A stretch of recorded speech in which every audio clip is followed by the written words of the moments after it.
This is breaking news. Body language expert points out what King Charles did that showed he didn't want to attend Royal Ascot. One of the biggest events of the year on the royal family's calendar is the Royal Ascot. It is Britain's most popular race meeting with around 300,000 visitors over a 5-day period. The Ascot was also one of the late Queen Elizabeth II's favorite events, but according to a body language expert, the new monarch doesn't share the same fondness for it that his mother did. One of the biggest events of the year on the royal family's calendar is the Royal Ascot. It is Britain's most popular race meeting with around 300,000 visitors over a 5-day period. The Ascot was also one of the late Queen Elizabeth II's favorite events, but according to a body language expert, the new monarch doesn't share the same fondness for it that his mother did. Here's what the expert saw King Charles II doing that showed he really didn't want to attend the 2023 Royal Ascot. The Ascot summer race meeting officially became a royal week back in 1911. Each day of the week begins with the royal procession,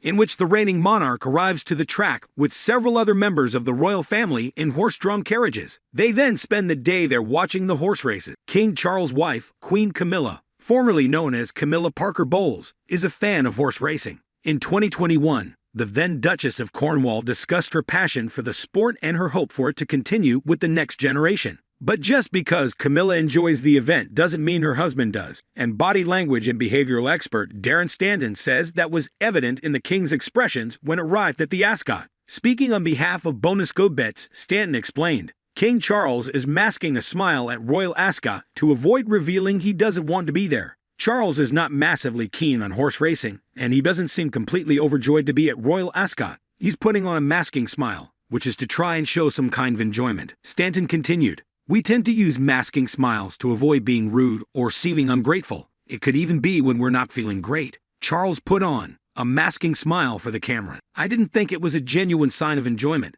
and that's not necessarily a bad thing. It is a part of his obligation as monarch to attend these events. It's a very poignant moment for him, and these kinds of events will bring back memories for him. There's going to be a lot of triggers at Royal Ascot that will trigger emotions for the king, including sadness. Overall, he appears to find it overwhelming and daunting. He's doing his best to put on a brave face while being emotional.